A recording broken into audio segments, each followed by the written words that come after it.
All right, so we're back to cracks in postmodernity with Carlo Lancellotti, who is a professor of mathematics and the department chair at the College of Staten Island, and he's also the translator of 3 volumes of essays by the late Italian philosopher Augusto Del Noce.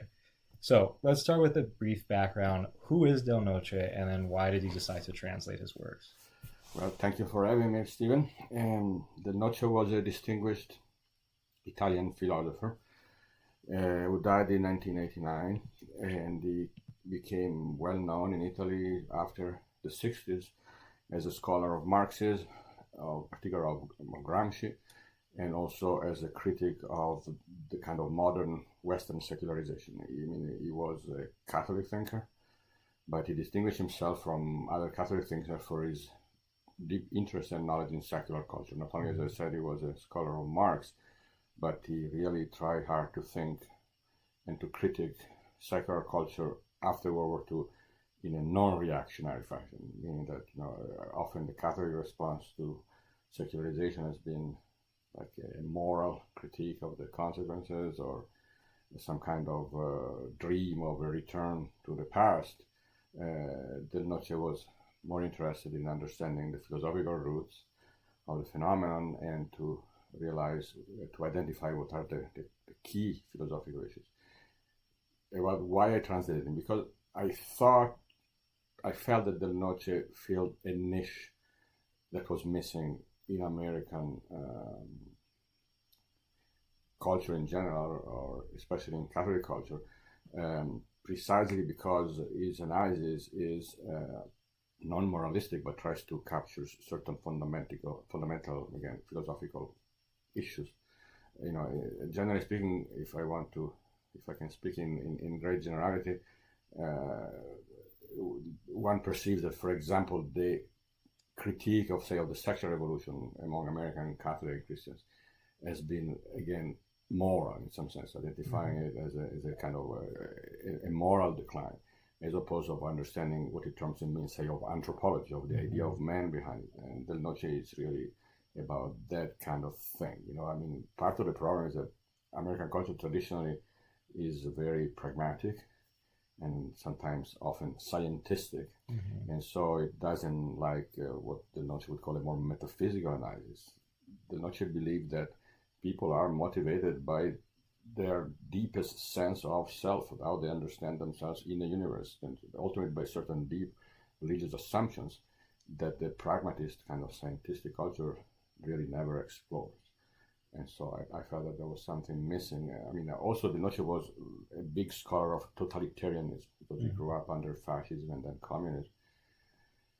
And so he was very familiar with concepts like ideology. The ideological mindset was very familiar to him.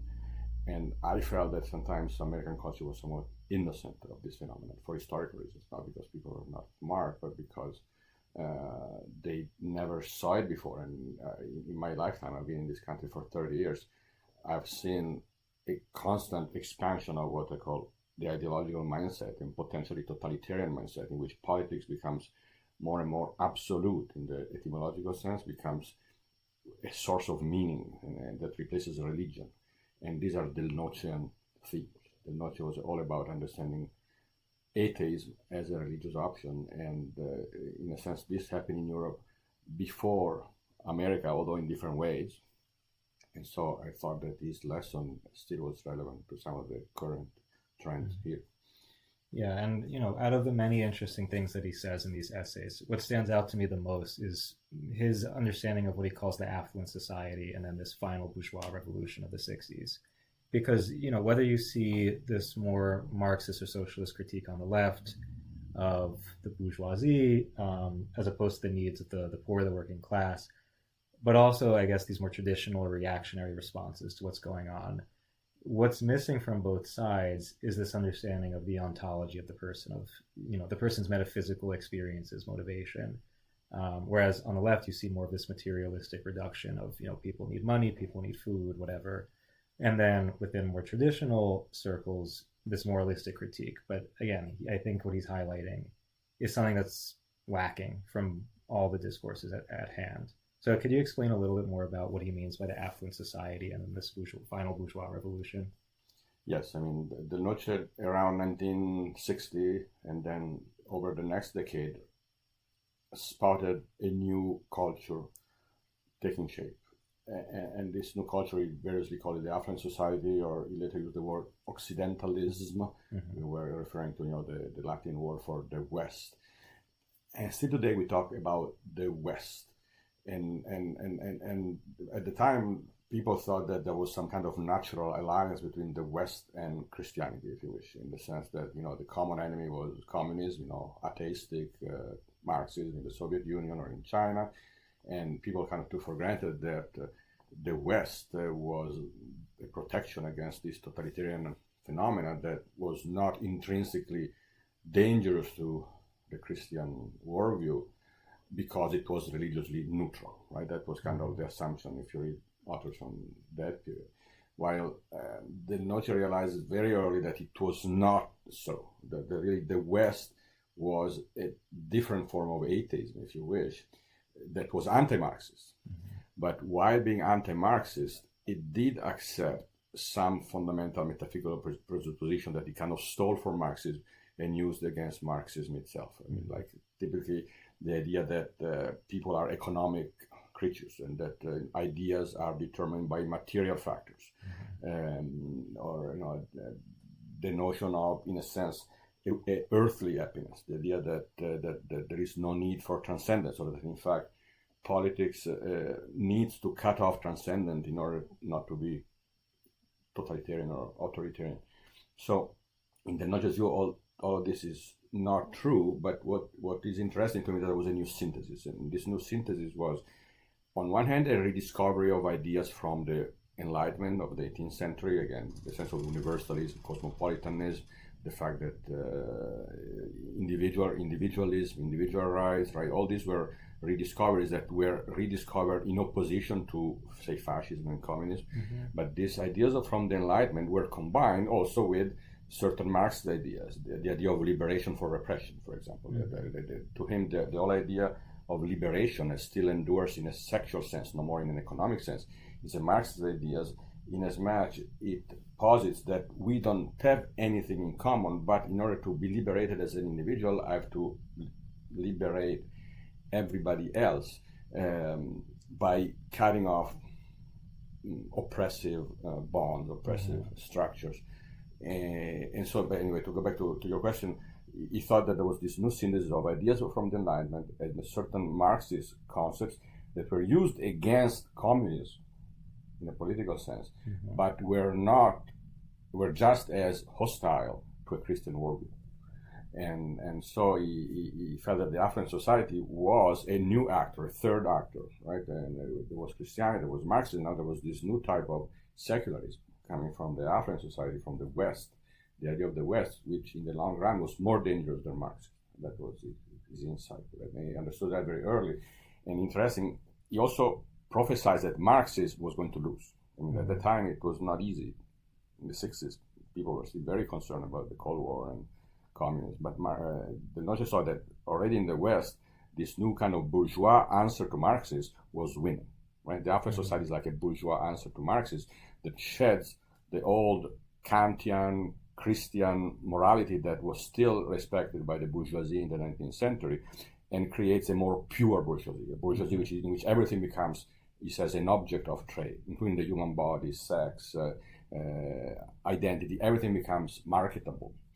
And he felt that this new purer bourgeoisie was going to win over Marxism. Not only that, but that the left, by not reviewing their metaphysical assumptions about what it means to be a human being, what is happiness, the nature of authority, the concept of transcendence, by accepting the Marxist philosophical presupposition of materialism, immanentism, sociologism, was really carrying water for the new affluent society mindset, that the left would be powerless in front of this unless it reviewed certain philosophical assumptions.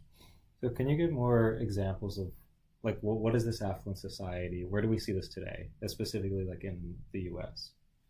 Well, I mean, the affluent society is, let's put it this way, the ideal of a life which is self-sufficient in material and psychophysical well-being. He also calls it the society of well-being, and you can see people who pursue. I mean, we are in the age of the world in which you have the best food, food from all over the world, the best travel. You can travel wherever you want, and you have an international class of people who share this passion for well-being, and then you have the care of the body. No age in history took care of the human body. We take care of the body, right? And all these things by themselves are not wrong, but they add up to an ideal which is profoundly bourgeois, the idea that it's possible to be happy by using other people, but without any, let's put it this way, religiosity, meaning any sense of a larger narrative, of a larger meaning of life that is necessary for happiness. So the ideology of the affluent society is an ideology of psychophysical, material happiness that affirms that, in a sense, the religious questions are meaningless, I would say. Yeah, and I think it's this total evasion of suffering and discomfort. And death. Yeah, because and I especially see, at least with people my age, like, people are using this word toxic more and more frequently, like to describe something that takes one out of their comfort zone, or that's just difficult to deal with. So, like, we have to avoid these toxic situations, these toxic relationships, ultimately because there's no promise that within suffering, within discomfort, there's some ultimate value. There's something that transcends the circumstances. And if that's the case, that there's no transcendent meaning guaranteed to me in whatever situation, whether it's uncomfortable or pleasant, then the goal of life becomes this, to avoid that and to seek well-being, to seek comfort. Yeah, on one hand, there is the idea that you have to remove suffering and sacrifice. That's another word you can use, the word sacrifice, right? But deep down, there is also an amputation of the deepest human desires, right? Because the deepest human desire is not just to avoid suffering, but there is always something unfinished, something incomplete about us that cries out for more in terms of relationships. It's while from a bourgeois perspective, love is love. Okay, this is to me, that's the sentence that embodies perfectly this worldview, because love is love, could be used in a better way, but often means that that there is something that can ultimately satisfy our need for love in a relationship, right? I mean, it's typical that our society expects the perfect relationship, the perfect sexual romantic relationship will bring us happiness. Yeah. But our experience is that the relationship is always dramatic and in some sense unsatisfactory. It is satisfactory only as a tension. It's only satisfactory as an opening to a mysterious beyond that we don't yet possess. If a relationship becomes closed onto itself, right? You know what I mean? If a relationship tries to make each other happy, it becomes oppressive, it becomes suffocating immediately. And this is the experience that when you cut off transcendence, love is not love, ultimately. You know, you really love another person, as our teacher Farid Hussein used to say, when you love their destiny, right? That's the true love. But to love their destiny is a metaphor to say, when you recognize that you cannot make them happy, that they need always more, that there is always a beyond, right? If you cut off this, love as this satisfactory sexual romantic mutual possession is not love. You know what I mean? Yeah, and ultimately what you see when you cut out this notion of religious beatitude or transcendence, you have to deny reality at a certain point, because if we're going to uphold this ideal of love as something sentimental, something sexual, and we all know in the back of our minds that you're going to hit a point in your relationship when, yes, there will be drama. You're not going to necessarily enjoy each other every second of the day. Like, we see relationships, at least the emotional piece of relationships, fall apart all the time. And yet we really act as if this is the ideal of love. Why are we treating this as the ideal if we know it's built to collapse? Because we don't have, like, we're throwing out the tools to make sense of this human drama and make sense of this tension if we decide that the purpose of life is well-being. Yes. Yeah. Yes, and another aspect of this is the epidemics of mental illness. Because to me, I see it everywhere. Once you cut off this beyond transcendence, just as a level of questions, or having a narrative about that your life has a meaning that transcends this cycle of consumption and mutual psychological possession. When you cut off this greater context, the human being simply stops functioning. I mean, it's very, very strange, but it is true. And no, I mean, that's been my observation, that people who grow up in a very affluent, comfortable environment, especially like if you're growing up in suburbia, if you're growing up with financial comfort, a lot of people will develop certain psychological complexes because, and like if you're raised to believe that life is about, I don't know, fulfilling your whims and avoiding discomfort and suffering, then you never have, like, you're never told that the drama that whether the internal drama of longing for some kind of ultimate meaning or the drama in relationships, drama in your work, you're told that this is something that's foreign to your experience, that there isn't a meaning. And when you're not given the tools to make sense of that, both the internal and external dramas, and like all you can do is start to, I don't know, I guess you develop these complexes. And that's why I see, I don't know, so many people I grew up with were on some kind of medication to numb these questions, to numb this sense that no, there is tension, there is drama in our lives. But again, where's the meaning? How do we make sense of this? Yeah, exactly.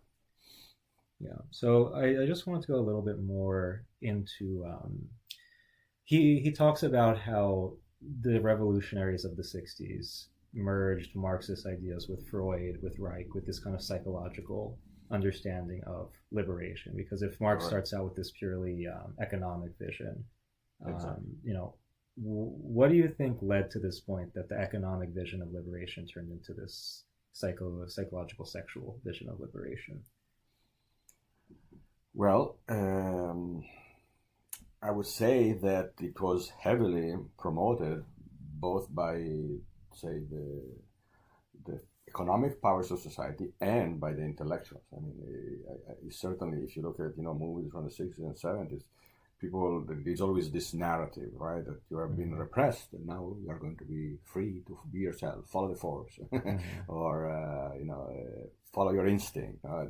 This idea of liberation was promoted very heavily by the cultural powers that be. And now, I don't want to state it as a conspiracy theory, but it's clearly a way to depotentiate the revolutionary threats to the Western economic system and to sublimate this threat into an individualistic bourgeois version that poses no danger whatsoever to the economic system. Right? I'm not a Marxist myself, but it's clear that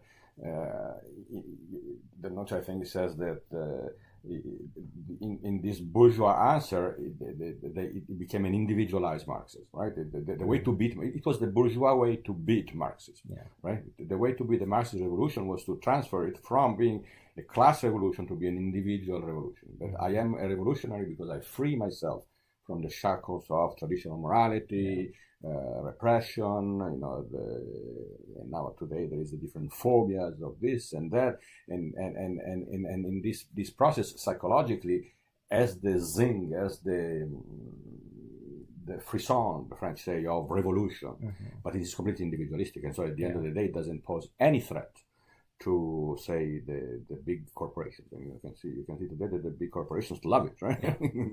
because as been pointed out by many people, it's great for consumption. You can sell stuff using this symbolism of liberation from repression. So again, I think it was not planned centrally by anyone, but in the logic of ideas, it was the natural way to beat Marxists, to beat communism. If you think of the context of the Cold War, the way people felt that they could win the Cold War was by proposing a society of free, affluent, liberated sexual agents against the puritanical, materially poor communist countries. And it worked great, right? So it really was very functional to the triumph of the West. Yeah.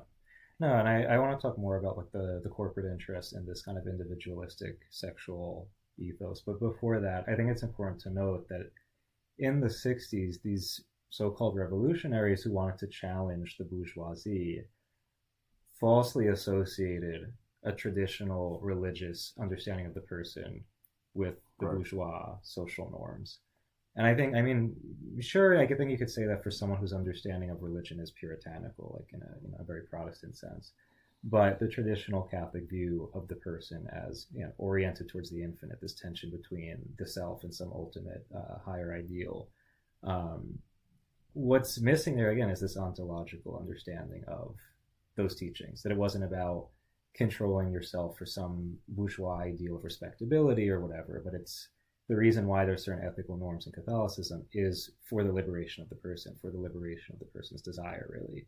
And because they miscalculated that ontological level, this revolution against the bourgeoisie ultimately becomes even more bourgeois because, I think you cited this in one of the articles, that you're removing every constraint from turning the person into some kind of material commodity. Right. Yeah. Yeah, I mean, when I was talking about the intellectuals and the culture industry and the big corporations promoting this kind of individualistic sublimation of the revolution, so to speak, I was not talking about, say, the hippies or the young people of the 60s who, the Paris 1968. Actually, Del Noce was favorable to them in some sense. One of his essays called Notes Towards the Philosophy of Young People, he says that they express a genuine desire. I mean, in a sense, he regarded the rebellion of 1968 in Europe as a rebellion against the West, against the affluent society, against the inhumanity of this kind of neo-bourgeois, super consumeristic world. Yeah. But his opinion was that they were co-opted. Is that the word? That they were not able, they were young, they were not able to identify the danger that you described in this kind of false metaphysics, false idea of the human person. They were told that the problems were coming from the church, or coming from the liberal traditional schooling system, or they were coming from sexual repression, or they were coming from tradition, right? And in some sense, this was Del Noce calls it a tragic misunderstanding, because in reality, what they were rebelling against was the Western system after World War II. But paradoxically, they were used as cannon fodder to destroy some of the traditional institutions who were obstacles to this universal marketization, universal consumerization of society. Because, I mean, we can see the results, because then in the 1990s, when the generation of 1968 came to power, it's really where our present time starts, in which everything is marketable. Everything is ultimately a possibility for the individual to increase well-being without asking questions. And I mean, I think this is the cognitive dissonance we see today in a lot of progressive discourse, because there's this understanding that, like the control of these corporate powers is corrupt, like it is against the freedom, the dignity of the person. But if you don't have some kind of metaphysical element to your critique or to your praxis, whatever you're trying to do, there's not much you can really accomplish without that element to what you're doing.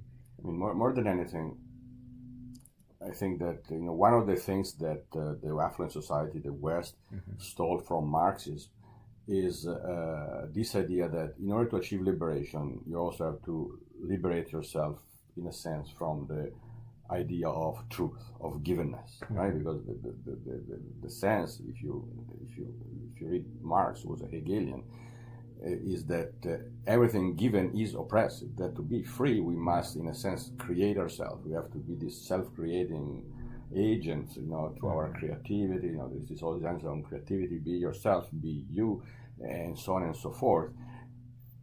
But the tragic conclusion of this line of thinking is that ultimately what matters is power, not truth, because the truth is always something, in a sense, given that you recognize.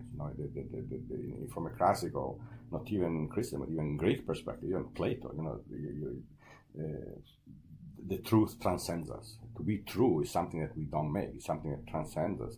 And if you have to be this self-creating agent, which is what we still propose to our young people today, if you think of it, then what matters is power, right? And power is a good word in our culture. And today, to be empowered, to have power, it has a positive connotation. But there is a danger there, that the notion of power is really, in some sense, the dialectical opposite of the idea of truth, of something which is given that you have to recognize and somehow worship, if you wish.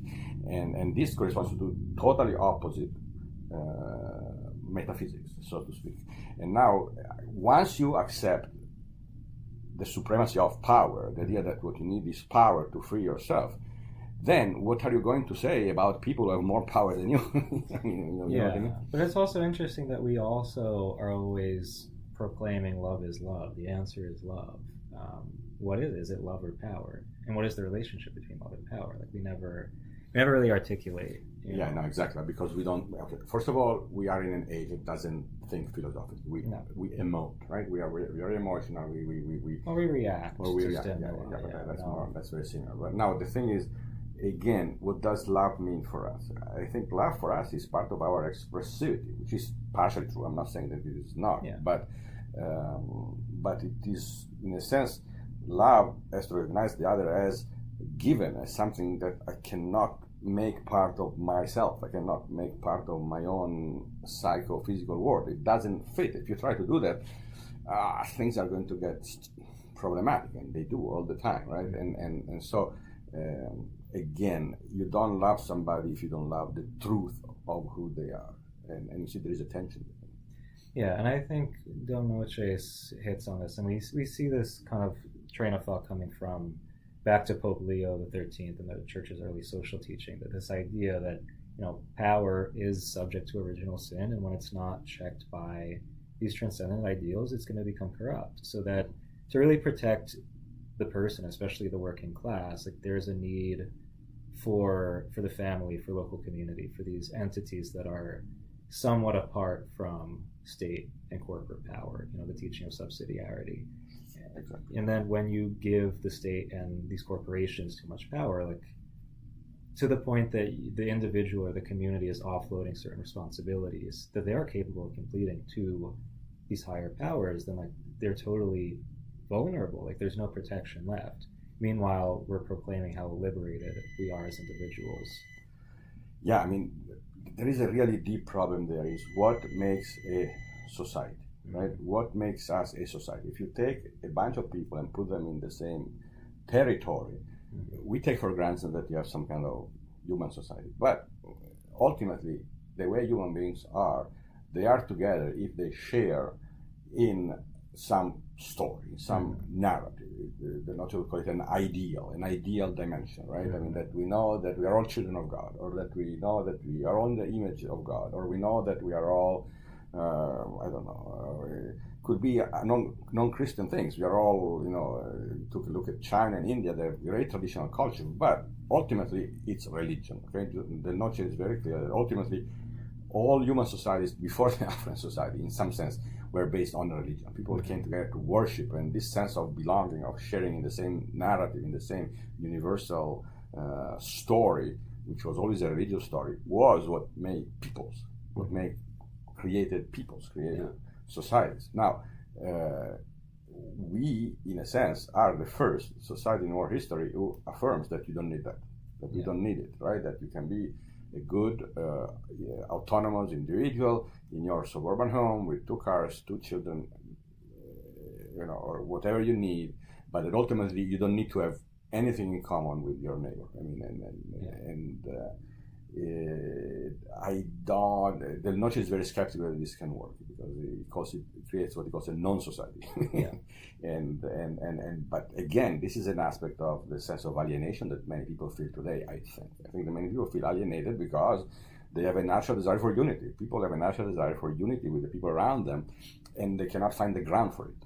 You know what I mean? Yeah, and a unity that's greater than just tolerance, right, or quote-unquote acceptance. Like a foundation on which we can base our unity. And it doesn't need to be that everybody shares the same religion, because then immediately people will answer to this that we want to force everybody to be Catholic or Christian or Buddhist or this or that. It does not have to be a particular, in principle. In practice, often it happens because there is a common faith. But in principle, it could be just at the more general metaphysical level, that there's some recognition that, for instance, that human beings transcend nature. Because another feature of the affluent society is that there is no way to distinguish people from animals. Okay, well, once you remove this religious dimension, how do you distinguish people from animals? It becomes very hard. And and I was going to say, for me, I find that I can experience that unity even with someone who's not particularly religious. If you live at the level of asking these fundamental human questions. Exactly, precisely. That's the common ground. Like to ask questions about what is love, why do we suffer, what is the purpose of our work, right? Or the experience of pain, the experience of death, the experience, all these things lived. If these things are lived, then there is a unity with everybody. but the affluent society tends to censor, as you said before, Yes. these kind of experiences because they don't fit into the utopia. I mean, there is a utopian aspect to the affluent society. It's the utopia of feeling good, being happy without sacrifice, right? And that's completely unrealistic, actually. Yeah, and this was my experience in public schools. Like, whenever we learned about some tragedy in history, I would have this question: well, why? Why does evil exist? Why do people do evil things? And I was always shut down. I was told either we'll never know the answers or we shouldn't talk about it because it's going to drive us crazy. The solution is just, be a good person, be yourself, and things will work out. And I always wonder, well, how could I be myself? How could I be good if I don't know the answers to these questions? And the same thing, even when working with psychologists, I would find that these questions would plague me, but they would just be like, you just need to stop worrying about these things. And I'm like, I don't understand how you can be fully yourself, fully free without trying to make sense of these questions, because, again, then what's the point of living? Yeah, I mean, I was looking at all this ads by great corporations like Mercedes and Siemens, on Twitter, for the month of June. It's also about be you. Yeah. But who is you? Who is you? Yeah. Right? And there is never, that answer is never asked, because then it would collapse like a castle. Yeah. And this is another thing. I mean, I quoted something from Del Noce in this article that I wrote about the whole rainbow capitalism phenomenon, that a lot of people who are critical of capitalism, who claim to be socialist or whatever, kind of progressive, fully embrace this kind of individualistic sexual ethic, this total autonomy of identity, and don't see the cognitive dissonance there. That this idea that the individual can determine their own identity, their own whatever, that this is wrapped up in a very capitalistic understanding of the person. At the end of the day, the only way that this being you, being yourself, being authentic can be interpreted is in terms of follow your instincts. I mean, I don't know. Do you agree? I mean, it seems I think it's to an extent it's follow your instinct, but it's what it ends up becoming is follow the narratives that we're handing down to you, the powers that be. Because most people who latch onto whatever identity category, it's because it's this kind of consumerist experience. Like, people, if you don't have a sense of your identity in a substantial way, then you're looking for something. You're looking for something to latch onto. So then if you watch TV, you watch Netflix, you turn on social media, you see all these options presented to you, and you latch on to whatever one you relate to most, whatever you think is most exciting, makes you most unique. But at the end of the day, I think none of these, they parade themselves as being authentic, but truly it's not. I mean, this is the contradiction that Del Noce attributes to Marcuse, the famous thinker from the 60s, that he thought he could fight capitalism in a sense by releasing the spontaneity of the person. It's kind of back to nature, right? Mm-hmm. Back to a kind of nature. But at the end of the day, that is so easily redirected, and manipulated without a reason, in some sense, without asking the questions that you mentioned before. Our you becomes like put in the hands of power. I mean, and this is what the Noce called, the contradiction of Marcuse, that he was trying to fight the system, but he ended up strengthening. He says that no other revolution in history played in the end of its enemies as that promoted by Marcuse and similar people. Yeah, and it always makes me wonder, though, why are people shocked that these major corporations latch on to the whatever sexual liberation narrative of the day? Because when you totally remove this ontological understanding of the person, but also the communal dimension, that the person is oriented towards family, towards building local community, of course everything becomes about consumerism. Of course everything becomes about trying to attain more and more material things or pleasure. I don't know. But again, it's like it shows how, at least in America, we don't really have any orientation to philosophy or logic, because if you did, you would see like it all lines up, like it all kind of goes hand in hand. I mean, it is also a degree of abstraction, if you wish. This is what Walter Percy used to say, if you remember. Because if you examine your own experience, you see that these things don't correspond. I mean, that what is being proposed as love is often just sentimental, or that what is being proposed, but nothing else is being proposed. I mean, that's the problem. I mean, I sympathize with young people I was reading about all these young people going to the parades, and of course, what attracts them? Well, this idea of being together, that it's possible to love each other and to be nice to everybody. Yeah. And God bless them. I mean, it's not that I want to criticize them, nor does Del Noce, but you have to understand that if you, as you said, if you don't recognize the deeper common human ground that we share, and which includes the thirst for the truth, which includes the question of meaning, which includes also the possibility of sacrifice, which includes the possibility of recognizing that some things don't do good for us, even if they feel good. Yeah. All right. If you don't do this work, everything becomes manipulated and shallow, right? And nobody is telling young people that they have to do this work. That's the problem. And I also think it's important to recognize the moralistic dimension to this kind of ideal of well-being, because you take something like same-sex relationships, which traditionally have always had this connotation of deviancy or of challenging the norm, the cultural norm, and turn it into this bourgeois ideal of marriage, which again never had any historical precedent, but now it's like this something to be celebrated morally. It's this held up to this ideal that again lacks any metaphysical roots, but Yeah, I mean, Del Noce went as far as saying that homosexuality is the symbol of our age. He said this back in 1984, and he was not talking about gay people per se. He was talking about the idea of something which is individualized love, which is non-teleological, right? Because the traditional idea of, say, of sex and family was teleological, was in the sense that human beings are fulfilled by serving some higher end or something that transcends, something that outside of the couple, which is the child. The child is the symbol of the third transcendence, the third agent. And to Del Noce, homosexuality was symbolic in the sense that it doesn't see it can be lived maybe without transcendence. Yeah. And so before we start to wrap up, two figures who I think embodied Del Noce's thought well. So first, Dorothy Day, who started out as a Marxist, but then because of her attraction to the poor as a people, as opposed to the masses, as she said, she recognized that their dependence on the transcendent, their need for a kind of community that was greater than just, this idea of the class struggle. This is what attracted her to the church, but also to synthesize her social concerns with these higher metaphysical truths about the person.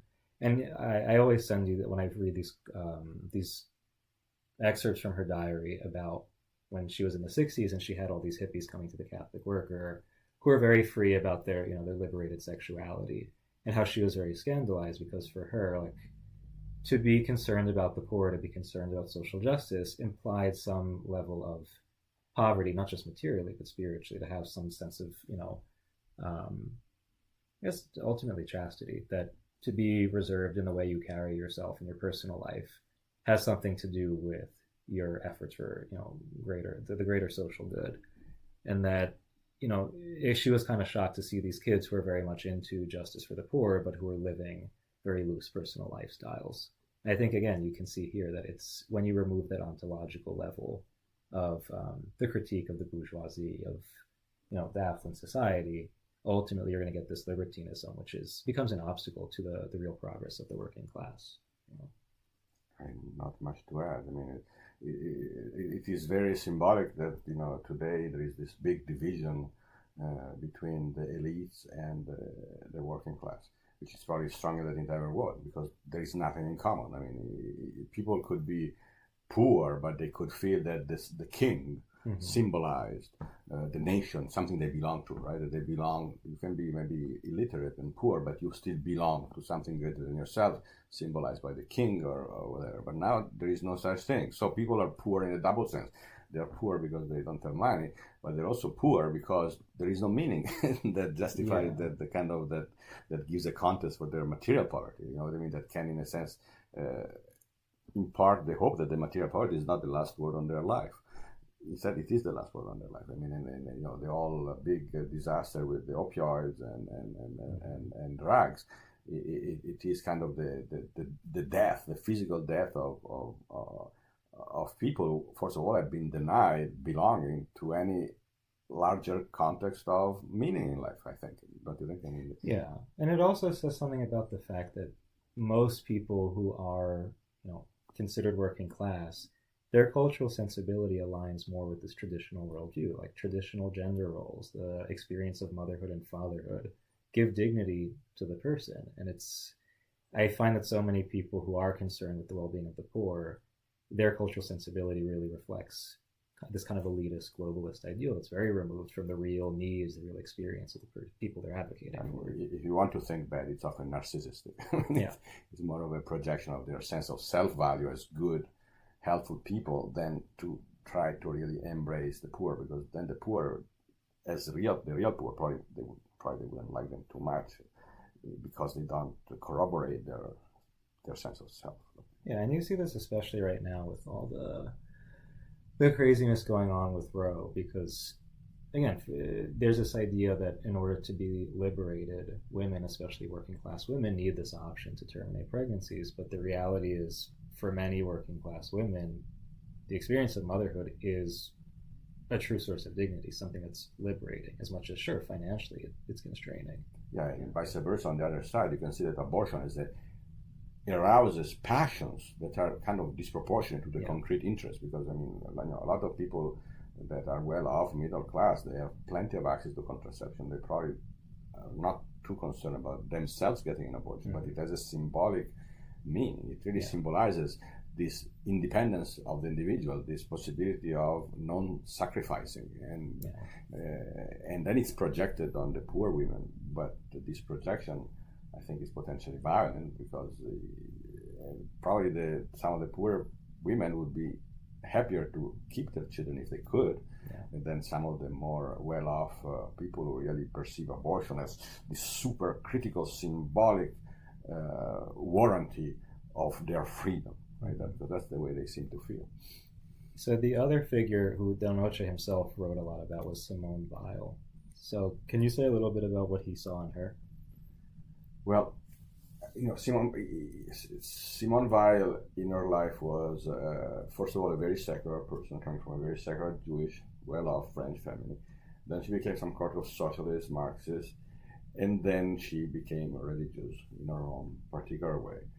And to Del Noce, the trajectory of Simone Weil is symbolic of the trajectory through which a modern secular person can escape from the prison of immanence and rediscover transcendence. I mean, Simone Weil called the supernatural. You can call it transcendence or the supernatural.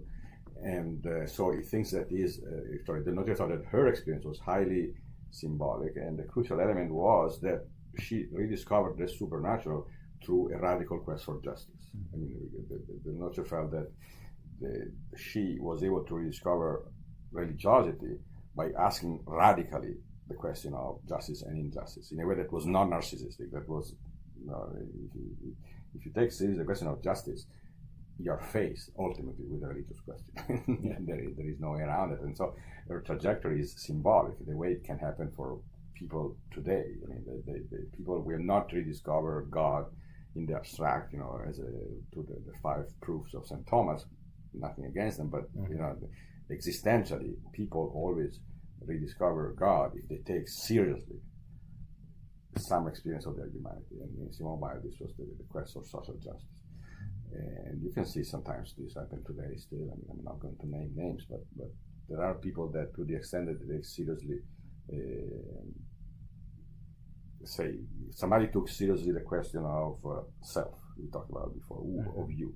If somebody takes seriously the question of say feminism, like we were talking about, I think you talked about Obergefell. I think if you take seriously the question of of our being male and female, what does it mean? What does it ask for? What does it point to? If you take these questions, any human question seriously, then that's the route to the religious question, and it must happen that way. So I think that in that way, Weil was exemplary. So, just to wrap up, what would you suggest to someone who's never read Del Noce before? Where do you think they should start with reading? Well, I translated 3 volumes, and the first was designed for beginners. So the first, called The Crisis of Modernity, is an anthology that I put together because Del Noce was a disorganized genius, and some of his books are very hard to read, like the other two are compiled by him and they're harder to read. The first one, which I translated, is a little easier. He can be dense, and he's not somebody that you may immediately understand when you quickly browse it, but I think it's worth the effort. So I would start from The Crisis of Modernity. I would read the introduction, not because I wrote it, but because it was designed to give people a sense of where the Noce was coming from and what's in the book. And then you don't need to read it cover to cover. You can skip around and find what is interesting to you. But that's the way I usually recommend to start. Okay, so start with the intro. And then if people want to follow you, you're active on Twitter. I do. You can Google my name, look for my name on Twitter. I don't claim to. I use Twitter as a mini blog. Since I'm lazy, instead of writing a blog, when I have a thought that I think, oh, that's an interesting thought, I put it on Twitter. So you can have my thoughts if you want. Perfect. All right. Well, Carlo, thank you for coming on. Thank you for having me.